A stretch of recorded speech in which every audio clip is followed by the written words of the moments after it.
여러분은 부르심을 받으셨습니까? 우리가 보통 콜링이라고 하지요. 콜링 받으셨습니까? 꼭 목사가 될 사람이나 선교사가 될 사람을 부르는 것만 콜링이 아닙니다. 우리 모두를 부르시는 것인데요. 이 부르심이란 헬라어로 칼레오인데요. 지명하여 부르다, 초대하다의 뜻을 가지고 있습니다. 누가 누구를 지명하여 부르고 초대하는 것일까요? 바로 하나님께서 우리를 지명하여 부르시고 초대하시는 것입니다. 이사야서 43장 1절에 보면요, 내가 너를 지명하여 불렀나니 너는 내 것이라 라고 말씀하십니다. 우리를 하나님의 소유된 백성으로 부르시는 것입니다. 또 이사야서 55장 1절에서 오라 너희 목마른 자들아 물로 나오라, 돈 없는 자도 오라, 너희는 와서 사 먹되 돈 없이 값 없이 와서 포도주와 젖을 사라 라고 초대하시고요. 마태복음 11장 28절에서도 수고하고 무거운 짐진 자들아 다 내게로 오라, 내가 너희를 쉬게 하리라 라고 말씀하십니다. 바로 우리에게 함께 하자고 초대하시는 것입니다. 이렇게 주님은요, 우리를 지명하여 부르시고 특별한 관계로 초대하십니다. 그 부르심에 응답하는 사람이 주님과 특별한 관계가 되는 것이고요. 응답하지 않는 사람은 주님과 아무런 관계가 되지 않는 것입니다. 제자와 군중의 차이를 아십니까? 제자는 주님의 부르심에 응답하여 주님과 특별한 관계를 맺은 사람이고요. 반면에 군중은 주님의 부르심에 응답하지 않고 주님을 믿는다고는 말은 하지만 사실 주님과는 아무런 관계가 없는 사람들입니다. 이들은 주님을 멀찌감치 구경만 하다가 상황 봐서 언제든지 떠날 수 있는 사람들, 자기가 좋으면 열심히 따라다니다가 자기 마음에 안 들고 자기가 원하는 대로 또는 자기가 생각대로 자기 생각하는 대로 굴러가는 것 같지 않으면 언제든지 떠나는 사람들, 이 사람들이 바로 군중들인 것입니다. 주님을 따라다녔던 군중들을 생각해 보십시오. 그들은 주님을요 믿는다고, 주님을 계속해서 평생 따라다닐 것이라고, 주님께서 다윗의 자손으로 오신 메시아라고, 그리스도라고 고백하고 찬양하며 따라다녔던 사람들이었습니다. 주님이 가시는 곳마다 환호하고 따라다녔던 사람들이었습니다. 근데요, 그들 모두 주님의 제자가 되지 않았습니다. 군중에 머물러 있다가 얼마 지나지 않아 모두 주님을 떠나게 되었고, 주님을 십자가에 못 박는 현장에서는 주님을 비난하는 무리들과 하나가 되어 있었습니다. 이렇게 군중은 상황에 따라 얼마든지 주님께 환호하고 찬양하며 따라다니는 사람들이 될 수도 있고요. 또 상황에 따라 얼마든지 주님을 떠나고 비난하고 배적하는 사람들이 될 수도 있는 것입니다. 주님은 제자를 부르신 것이지 군중을 부르신 것이 아닙니다. 군중들이 모일 때마다 주님께서 어떤 말씀을 하시는지 잘 기억해 보세요. 주님은 자꾸 제자에 대한 말씀을 하셨습니다. 누구든지 나를 따라오려거든 하시면서 제자가 될 수 없느니라, 그래야 제자가 되느니라 라고 말씀하셨습니다. 근데 사람들은요, 군중들은 그 말씀을 이해하려고 하지도 않았고요, 부르심에 응답하지도 않았습니다. 주님과 아무런 관계를 맺지 않았던 것입니다. 이런 사람들은 아무리 믿는다고 해도, 아무리 많은 봉사를 하고 주의 일을 해도 주님께는 아무런 관계가 없는 사람들, 주님이 나중에 모른다고 하시는 사람들이 되는 것입니다. 아시죠? 마태복음 7장 23절 말씀인데요, 그때에 내가 그들에게 밝히 말하되 내가 너희를 도무지 알지 못하니 불법을 행하는 자들아 내게서 떠나가라 하리라 라고 주님께서 말씀하신다고 하시지 않았습니까? 왜 불법을 행하는 자냐고요? 한번 생각해 보십시오. 여러분과 아무런 관계가 없는 사람이 마치 여러분과 아주 가까운 사람인 척을 하면서 여러분의 이름을 팔고 다닌다고 생각해 보십시오. 이거 사기입니까? 아닙니까? 사기이지요. 사기 불법이지요. 그러니 주님과 아무런 관계가 없는 자들이 주님을 잘 아는 척을 하면서, 주님과 가까운 척을 하면서 주님을 팔고 다녔던 것이니 불법을 행하는 자들이 되는 것이지요. 말로는 주님을 위해서 산다, 주님의 영광을 위해서 산다 라고 하지만 삶으로는 전혀 그렇지 않은 사람들, 주님과는 아무런 관계가 없는 사람들, 이 사람들이 바로 불법을 행하는 자들인 것입니다. 여러분은 어떠하십니까? 여러분은 제자이십니까? 아니면 군중이십니까? 우리는 모두 주님께 부르심을 받은 사람들입니다. 이 부르심에 응답하는 사람만이 제자가 됩니다. 부르심에 응답하는 사람만이 주님과 특별한 관계가 되는 것입니다. 어떻게 해야 할까요? 부르심에 응답하려면 어떻게 해야 할까요? 어떻게 해야 말이 아니라 삶으로 부르심을 받은 자로서 살 수 있는 것일까요? 오늘 말씀을 통해서 깨달으시는 여러분들 되시기를 간절히 소망합니다.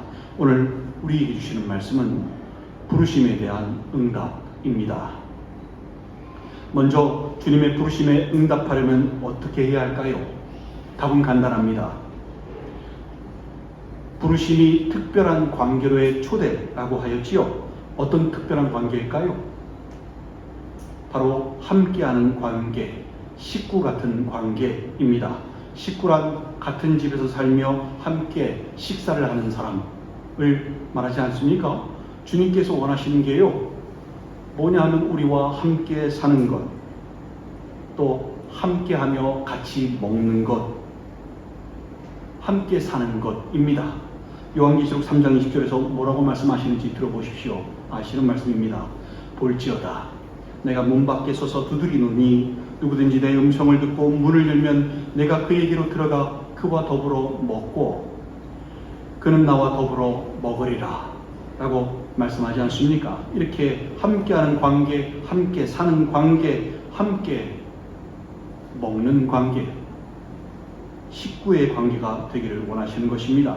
성경은 우리를요, 성령 하나님께서 구하시는 하나님의 집으로 말씀하신다는 사실을 잊지 마시기 바랍니다.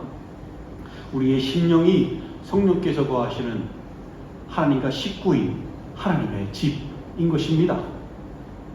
또 우리를 향한 하나님의 명확한 뜻이 뭐라고 하였지요? 우리가 하나님과 함께하는 것이었습니다. 애초에 성경에서 말씀하는 하나님의 뜻은 다른 게 아니라 그랬습니다. 이거 하나라고 하였습니다. 애매모호하게 매번 하나님, 나를 향한 하나님의 뜻이 무엇입니까? 라고 물어봐야 하는 게 하나님의 뜻이 아니라고 했습니다.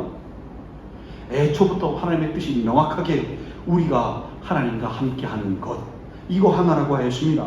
창조주 하나님께서 이 땅에 인간의 몸으로 오셔서 피 흘리신 이유가 뭐라고요? 우리와 함께하기 위해서였습니다. 그 목적과 뜻 하나로 이 땅에 오셔서 고난받으시고 죽으시고 부활하셨던 것입니다.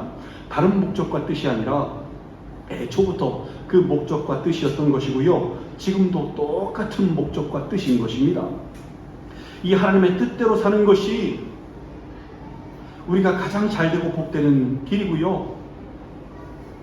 성경에서도 하나님께서 하나님의 뜻대로 행하지 아니하면 아버지의 집으로 하나님의 나라에 갈 수 없다고 말씀하신 것도 바로 그 뜻인 것입니다. 우리가 살 길도 하나님과 함께하는 것입니다. 무엇이 믿음이라고 하였습니까? 주님과 함께하는 것, 이게 믿음이라고 하였습니다. 무엇이 신앙생활이라고 하였습니까? 주님과 함께하는 삶 자체가 신앙생활이라고 하였습니다. 무엇이 구원이라고 하였습니까? 주님과 함께하는 것 자체가 구원이라고 하였습니다. 무엇이 영생을 얻는 것이라고 하였습니까? 영원한 생명이신 주님과 함께하는 것이 영생을 얻는 것이라고 하였습니다. 무엇이 회개라고 하였습니까? 주님과 함께하지 못했던 상태에서 주님과 함께하는 상태로 돌아오는 것, 그것이 바로 회개라고 하였습니다. 모든 것이 다 뭐지요? 하나님과 함께하는 것에 있는 것입니다. 이것이 우리를 향한 하나님의 명확한 뜻인 것입니다. 따라서 우리가 주님의 부르심에 삶으로 응답하는 방법은요, 하나님과 함께하는 것입니다. 그리고 거기에 맞게 합당하게 행하는 것입니다. 에베소서 4장 1절에서요, 너희가 부르심을 받은 일에 합당하게 행하여 라고 말씀합니다. 어떻게 해야 합당하게 행하는 것일까요? 어떻게 해야 우리가 부르심에 합당하게 행할 수 있을까요? 오늘 본문에서 이렇게 말씀합니다. 무슨 일을 하든지 마음을 다하여 주께 하듯 하고 사람에게 하듯이 하지 말라 라고 말씀합니다. 부르심에 합당하게 행하는 사람은요, 하나님과 함께하며 무슨 일을 하든지 마음을 다하여 주님께 하듯이 하는 사람입니다. 일상의 모든 자리가요, 바로 신앙의 자리인 것입니다. 직장에서 하는 일이나 집안일, 공부하는 것, 밥을 하고 청소를 하고 물건을 사고 운전을 하고 하는 이 모든 것들이 다 무슨 일을 하든지에 들어갑니다. 이 모든 일을 할 때 마음을 다하여서 주님께 하듯이 하라라는 말씀인 것입니다. 생각해 보십시오. 우리가 주님과 함께하며 주님께 하는데 대충 할 수 있겠습니까? 사는 것도 대충 살 수 있겠습니까? 뭔가 해도 대충 할 수 있겠습니까? 주님께서 함께 하시며 함께 움직이시며 함께 보시는데 우리가 대충 할 수 있겠습니까? 없겠지요. 또 누군가 대화를 할 때 그 사람이 하나님이 아끼시는 영혼인데 그 사람을 수준 낮은 사람이라 멸시하면서 비아냥거리면서 내려다보듯이 깔보듯이 가르치듯이 얘기할 수 있을까요? 없겠지요. 그는 절대로 마음을 다하여 주님께 하듯이 하는 사람의 모습이 아닌 것입니다. 주님의 부르심에 합당하게 행하는 사람은 주님과 함께하며 동행하기에 하는 모든 일들이 다 하나님 앞에서 하는 행동이 되는 것입니다. 여러분, 이것을요 코람데오의 신앙이라고 부릅니다. 코람데오, 라틴어입니다. 앞에서라는 뜻의 코람과 하나님을 나타내는 데우스가 합쳐진 합성어로 코람데오, 하나님 앞에서라는 의미입니다. 따라서 코람데오의 신앙은 하나님 앞에서 사는 삶을 의미하는 것이겠습니다. 하나님은 눈에 보이시는 육적인 존재가 아니지요. 그러다 보니까 신앙인이라고 하는 많은 사람들이요 마치 하나님이 없는 것처럼 살아갈 때가 많습니다. 주일날 올 때는 하나님께 예배를 드려놓고선 교회만 밖을 나가면 하나님이 없는 사람처럼 행동을 합니다. 마치 무신론자처럼 살아갈 때가 많습니다. 성경은 그 사람들을 두고 이렇게 말씀합니다. 안 믿는 사람들을 두고 얘기하는 게 아닙니다. 시편 14편 1절 3절에서는 그런 사람들을 두고 이렇게 말씀합니다. 어리석은 자는 그의 마음에 이르기를 하나님이 없다 하는도다. 그들은 부패하고 그 행실이 가증하니 선을 행하는 자가 없도다. 여호와께서 하늘에서 인생을 굽어 살피사 지각이 있어 하나님을 찾는 자가 있는가 보려 하신즉 다 치우쳐 함께 더러운 자가 되고 선을 행하는 자가 없으니 하나도 없도다 라고 말씀합니다. 나는 상관없는 게 아니라 내가 이 말씀 안에 들어가 있는 것입니다. 하나님께서 보셨는데 하나도 없다고 하십니다.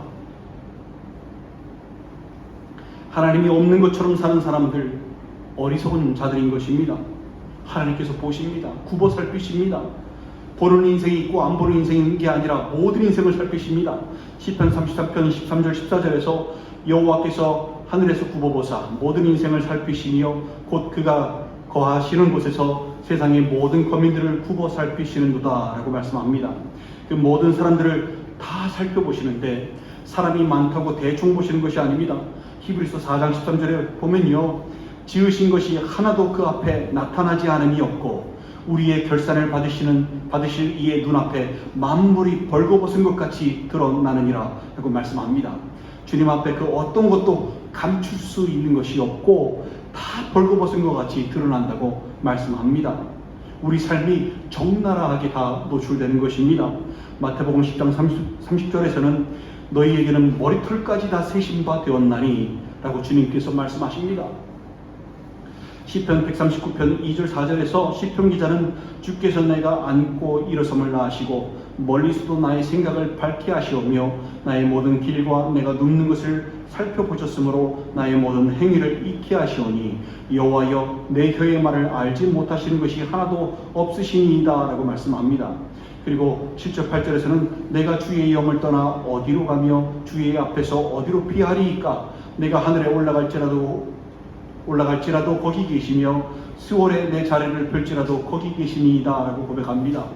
주님 앞에서 감출 수 있는 것이 하나도 없는 것입니다. 다 드러납니다. 우리의 앉고 일어서는 것도 아시고 우리의 생각도 밝히 아십니다. 우리가 가는 모든 길과 우리의 눕는 것과 우리의 모든 행위를 다 아십니다. 혀의 말도 알지 못하시는 것이 하나도 없으십니다. 머리털까지도 다 세신 바 되었고 일거수일투족을 다 아시는 것입니다. 아무도 보는 눈이 없다고 할지라도 나 혼자 있는 곳이라 할지라도 주님은 거기 계십니다. 그리고 보고 계십니다. 하늘에 올라갈지라도 땅을 파고 들어갈지라도 주님의 눈은 피하지 못합니다. 거기 계십니다. 더군다나 주님께서 보시는 것은 외적인 모습이 아니지요. 사람의 중심을 보십니다. 심장을 살피시고 폐부를 시험하시고 각각 그 행위와 행실대로 보응하시는 분이 주님이십니다. 심령을 감찰하시는 분이 주님이신 것입니다. 사무엘상 16장 7절에서 내가 보는 것은 사람과 같지 아니하니 사람은 외모를 보거니와 나 여호와는 중심을 보느니라 라고 말씀하시고요. 예레미야서 17장 9절 10절에서는 만물보다 거짓되고 심히 부패한 것은 마음이라 누가 능히 이를 알리오마는 나 여호와는 심장을 살피며 폐부를 시험하고 각각 그의 행위와 그의 행실대로 보응하나니 라고 말씀하십니다. 잠언 16장 2절에서는 사람의 행위가 자기 보기에는 모두 깨끗하여도 여호와는 심령을 감찰하시느니라 라고 말씀합니다. 우리의 중심과 심령을 훤히 들여다보시니 주님 앞에서는 감출 수 있는 것이 하나도 없는 것입니다. 여러분, 부르심에 응답한 사람과 응답하지 않는 사람의 결정적인 차이가 뭔지 아십니까?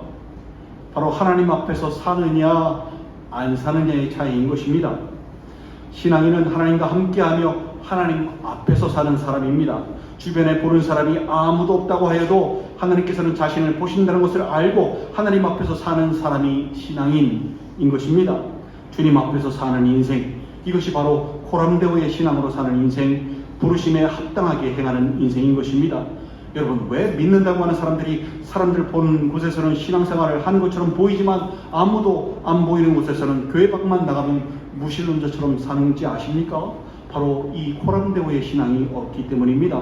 하나님 앞에서 살며 무슨 일을 하든지 마음을 다하여 주님께 하듯이 해야 하는데 자신이 하나님 앞에서 살지 못하기에 아무도 안 본다고 생각할 때는 주님을 보고 계심을 인식하지 못해요. 느끼지도 못해요. 그러니 하나님이 없다고 느끼는 겁니다. 그래서 무신론자처럼 사는 것입니다.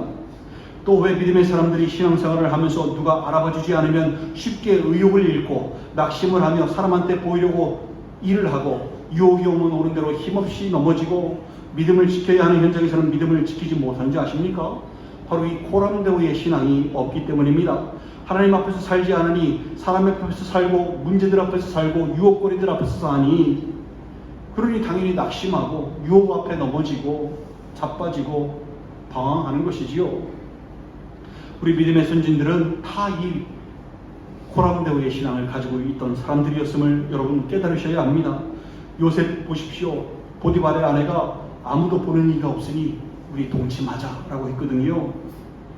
그때 창세기 39장 9절에서 요셉이 거절하면서 이렇게 얘기를 합니다. 내가 어찌 이 극악을 행하여 하나님께 죄를 지으리까? 라고 얘기합니다.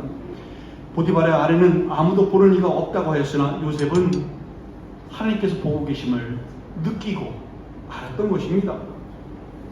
그래서 그는 하나님 앞에서 살던 사람이기에 그 간음함에 동참할 수 없었던 것입니다. 하나님께서 자신과 함께 하시고 지켜보신다는 것, 자신은 하나님 앞에서 살아가고 있다는 것을 인식하고 있던 사람이었습니다. 바로 코람데오의 신앙을 가지고 있던 사람이었습니다. 그 신앙이 있었기에 그는요, 하는 모든 일들을 다 마음을 다하여 주님께 하듯이 했던 사람이었습니다. 창세기 39장에 보면요, 요셉이 가는 곳마다 하나님께서 그곳을 형통하게 하셨습니다. 그리고 그 사람들이 요셉이 하나님과 함께하며 하나님이 요셉과 함께하심을 그들이 느꼈습니다. 보디발은요, 그 집에서 모든 생활 전반의 것을 요셉에게 맡겼습니다. 믿고 맡겼습니다. 감옥의 간수는요, 그 감옥의 전반적인 일을 다 요셉에게 맡겼습니다. 하나님께서 요셉과 함께 하심으로 그가 형통하였더라라고 말씀하지 않습니까? 이게 모든 일을 마음을 다하여서 주님께 하듯 하는 사람, 하나님 앞에서 사는 사람, 부르심에 합당하게 행하는 사람의 모습인 것입니다. 사드락, 메삭, 아벳느고는 어떻습니까? 나팔과 피리와 수금과 사면금과 양금과 쇠나무과 모든 악기 소리를 들을 때에 엎드려서 느부갓네살 왕이 세운 금신상에게 절하라. 누구든지 엎드려 절하지 아니하는 자는 즉시 맹렬히 타는 풀무불에 던져 넣으리라 라는 법령이 떨어졌거든요. 이 법령은 왕령입니다. 반드시 지켜야 하는 건데 사드락, 메삭, 아벳느고는 지키지 않았습니다. 절할 수 없었습니다. 다니엘서 3장 17절 18절에서 왕에게 이렇게 얘기합니다. 왕이여, 우리가 섬기는 하나님이 계시다면 우리를 맹렬히 타는 풀무불 가운데서 능히 건져내시겠고 왕의 손에서도 건져내시리이다. 그렇게 하지 아니하실지라도 왕의 신들을 섬기지 아니하고 왕이 세우신 금신상에게 절하지도 아니할 줄을 아옵소서라고 얘기합니다. 그들이 그렇게 할 수 있었던 이유가 무엇입니까? 어떻게 그럴 수 있지요? 죽음을 앞에 두고요. 바로 그들이 하나님 앞에서 살던 신앙인이었기 때문입니다. 그들은 도저히 하나님께서 보고 계시는데 그 앞에서 그 금신상에게 절을 할 수 없었던 것입니다. 풀무불 안에 결국엔 들어갔지요. 근데 그들이 어떻게 되었습니까? 하나님께서요 그들과 함께 하셨고 그들을 지켜 보호하셨습니다. 그들을 풀무불 안으로 집어넣었던 사람들조차 다 죽었거든요. 근데 그들은 머리털 하나 그슬리지 않았고요. 겉옷빛도 변하지 않았고요. 불에 탄 냄새조차 나지도 않았습니다. 이게 바로 호람데오의 신앙을 가지고 있는 사람들에게 나타나는 하나님의 역사인 것입니다. 그리고 그들 역시 모든 일을 마음을 다하고 주님께 하듯이 했던 사람임을 잊지 마시기 바랍니다. 그들은요 느부갓네살 왕에게 신뢰를 받던 정말로 일 잘하던 사람들이었던 것입니다. 하나님과 함께하며 하나님 앞에서 사는 신앙인이라면 모든 일을 마음을 다하여 주님께 하듯 사람인 것이고요. 그게 바로 부르심에 합당하게 행하는 사람인 것입니다. 다니엘을 보십시오. 30일 동안 왕 외에 어떤 신에게나 사람에게 무엇을 구하면 사자굴에 던져놓기로 한 금령이 내려졌는데도 그 금령에 왕의 도장이 찍힌 것을 알면서도 다니엘은요 자기 집에 가서 그냥 그렇게 하던 대로 윗방에 올라가 창문을 열고 하루에 3번 하나님께 기도하였습니다. 하나님께 감사하였습니다. 그가 창문을 열지 않고 기도할 수도 있었는데 그냥 그렇게 안 보이는 곳에서 기도할 수도 있었는데 그게 함정임을 알 수 있었는데도 그는 그냥 함정을 판 사람들 앞에서 하나님께 하던 대로 감사 기도하였던 것입니다. 왜 그랬을까요? 안 할 수도 있었는데 왜 그렇게 할 수밖에 없었을까요? 그가요 하나님 앞에서 살았던 사람이기 때문에 그렇습니다. 그게 부르심에 응답한 사람이었기 때문에 그렇습니다. 하나님께서 지켜보시는 걸 알고 있었는데 목숨의 위협이 왔다고 하나님께 다른 모습을 보일 수가 없었던 것입니다. 그가 어떻게 되었지요? 하나님께서 굶주린 사자들의 입을 봉하셨고요. 다니엘의 몸이 조금도 상하지 않게 하셨습니다. 오히려 다니엘을 참소하였던 함정을 받던 사람들과 그 처자들까지 사자굴에 던져졌지요. 그리고 그들의 몸이 굴 바닥에 닿지도 전에 모두 다 찢겨져 나갔습니다. 사자들에 의해서 뼈가 부서졌습니다. 그게 다니엘서 6장 24절 말씀 아닙니까? 하나님께서 그 호람데오의 신앙에 이렇게 역사하셨던 것입니다. 그도 역시 하나님 앞에서 살며 모든 일을 마음을 다하여 주님께 하듯이 했던 사람이었습니다. 왕이 3번 바뀔 때 총리는 단 한 사람 다니엘 하나뿐이었습니다. 모든 일에 주님께 하듯이 마음을 다하여 했던 사람인 것입니다. 부르심에 합당하게 행하였던 신앙이 다니엘이었습니다. 우리도 마찬가지입니다. 우리의 믿음의 선조들처럼 하나님과 함께하며 하나님 앞에서 사는 호람데오의 신앙으로 하는 모든 일을 마음을 다하여 주님께 하듯이 하는 사람들이 되어야 합니다. 식사를 할 때도 식사 자리에 주님이 계시다는 것을 인식해야 합니다. 차를 운전할 때도 이동할 때도 주님이 함께 계시다는 인식을 해야 합니다. 그래야 다른 사람 조조 안 하고 욕 안 하고 쌍욕 안 하고 불을 참지 못하고 이런 일이 없습니다. 무슨 일을 해도 공부를 해도 하나님 앞에서 해야 합니다. 주님께 하듯이 최선을 다해서 해야 하는 인생인 것입니다. 주님께서 함께 하시다는 것을 지켜보신다는 것을 인식해야 합니다. 그게요 억지로 떠올리는 게 아니라 저절로 느껴져야 하는 것입니다. 기쁜 일을 만나도 슬픈 일을 만나도 어려운 일을 만나도 풍랑을 만나도 우리는 주님이 함께 계신다는 것이 느껴져야 합니다. 만약 느껴지지 않는다면 그거는요 주님을 지금 잃어버린 것이거나 아직 주님과 관계를 맺지 못한 제자가 아닌 군중이라는 뜻이니 여러분 속히 주님을 찾으셔야 합니다.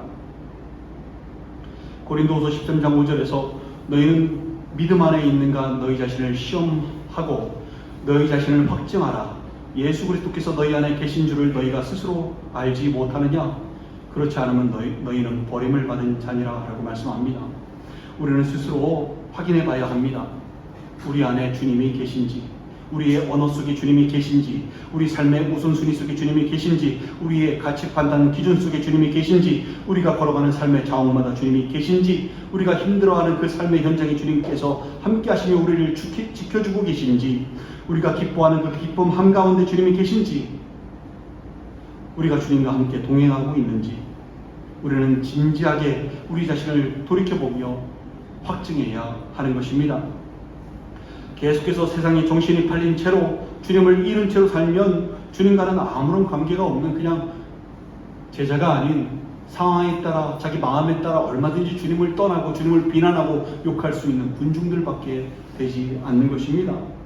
만약 삶 속에서 주님을 전혀 느낄 수 없으시다면, 주님을 잃어버리셨다면, 주님의 부르심에 이제라도 응답하기를 원하신다면 여러분 서둘러 주님을 찾아 나서시기 바랍니다.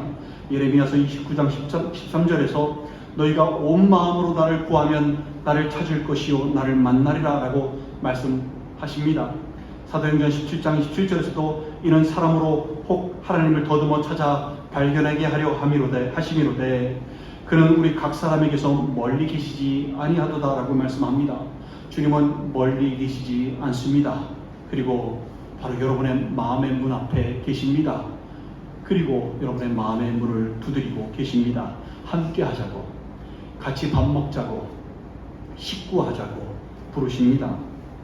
이제 여러분의 마음을, 그 마음의 문을 개방하시기 바랍니다. 빗장을 푸시기 바랍니다. 그리고 주님과 함께 하시며 하나님의 집으로, 하나님의 성전으로 사시기 바랍니다. 하나님 앞에서 호랑대오의 신앙으로 사시기 바랍니다. 그리고 모든 일을 마음을 다하여 주님께 하듯이 하시기 바랍니다. 우리가 하나님 앞에서 살아갈 때 무슨 일을 하든지 마음을 다하여 주님께 하듯이 할 수 있는 것입니다. 그렇게 되면요, 사소한 일도 소중해지고요, 모든 일에 최선을 다할 수 있게 됩니다.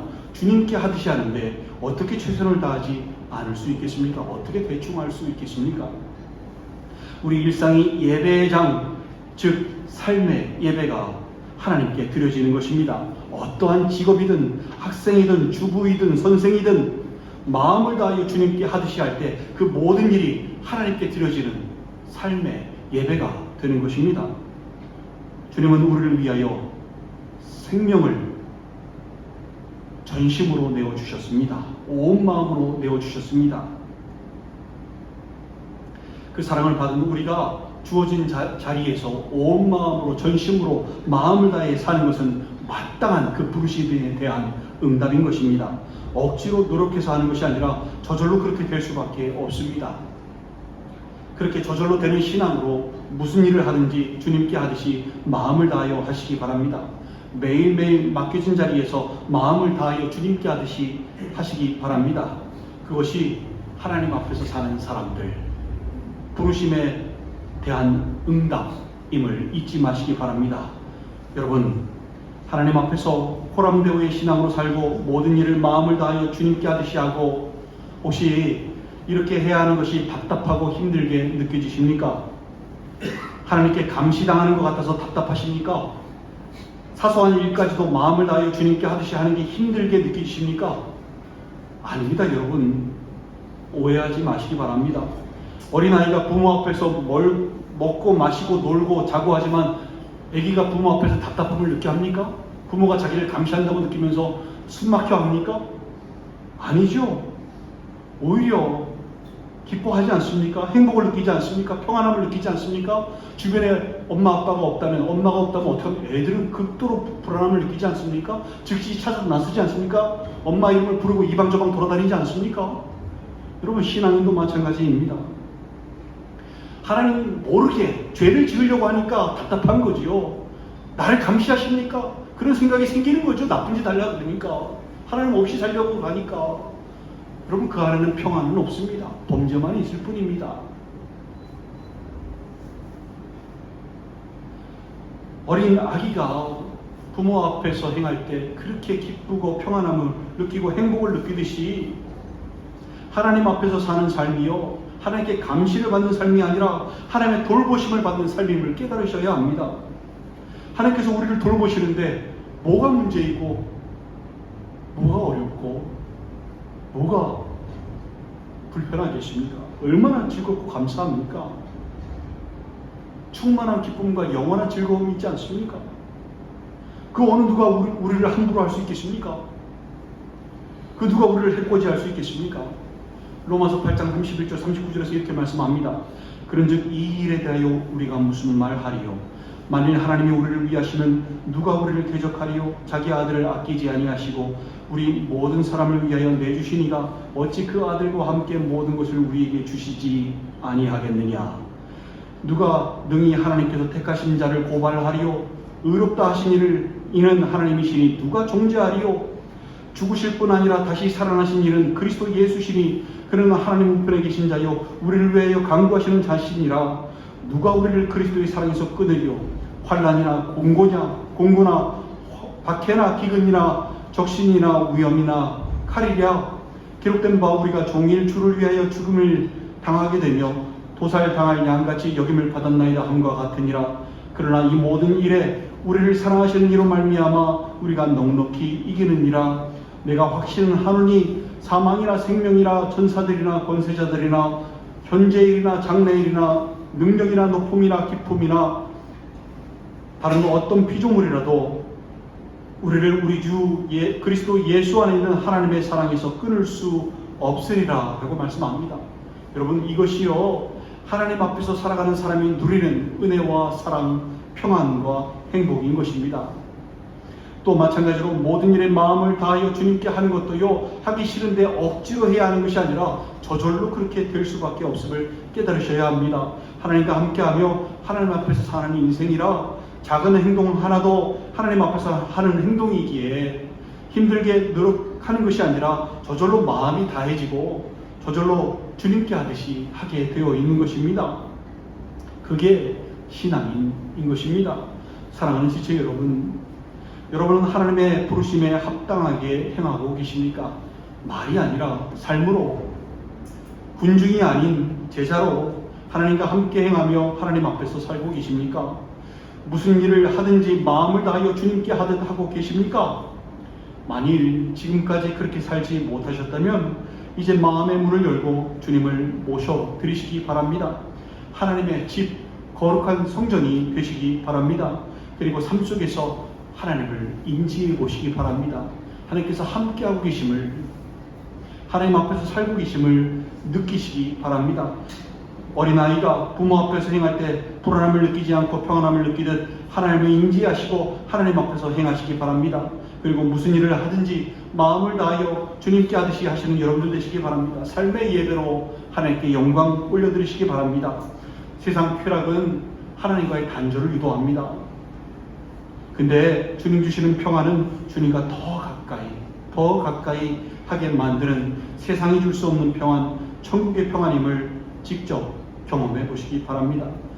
그렇게 평안함으로 행복한 신앙생활 하시기 바랍니다.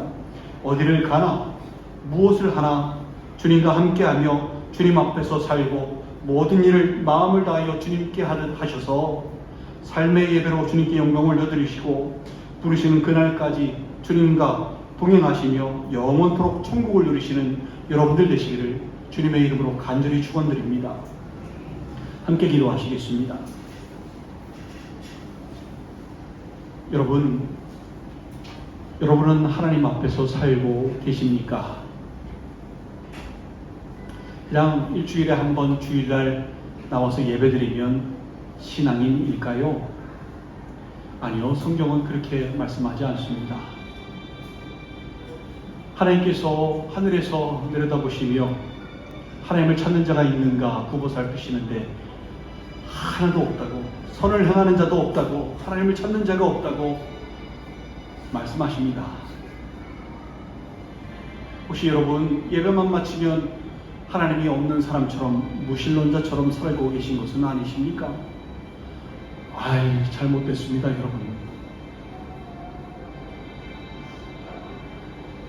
여러분, 그런 상태에서 느부갓네살 왕의 금령이 떨어졌다고 생각해 보십시오. 그 앞에 절 안 할 사람이 있겠습니까? 기도하지 말라는 왕령이 떨어졌다고 생각해 보십시오. 기도 안 하지 않겠습니까?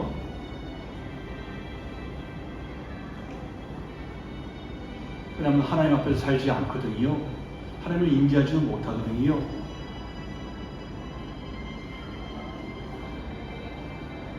살면서는 오죽하겠습니까? 하나님이 없는 사람처럼 굉장히 무례하게 나보다 우월하지 못한 사람을 내려다보면서 깔보면서 마치 바리새인이 나는 저 세리와도 같지 아니하며 간음한 자들과 같지 아니며 도색하는 자들과 같지 아니함을 감사하나이다 라고 자기의 의의를 드러내며 기도하였던 것처럼 그렇게 살게 되지 않겠습니까? 어떻게 살고 계십니까, 여러분? 여러분은 하나님 앞에서 살고 계십니까?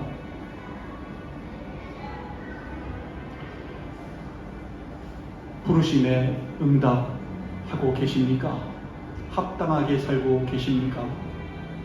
이제 하나님 앞에서 사시기 바랍니다. 그리고 이제 무슨 일을 하든 마음을 다하여 주님께 하든 저절로 그렇게 되는 삶을 살아가시기 바랍니다. 이게 안 되는데 하나님 앞에서 살지도 않는데 억지로 그렇게 살라니, 억지로 착하게 살라니 얼마나 힘들겠어요. 그러니까 신앙생활이 노동생활 될 수밖에 없겠지요. 여러분의 신앙생활은 노동생활이십니까? 아니면 저절로 되는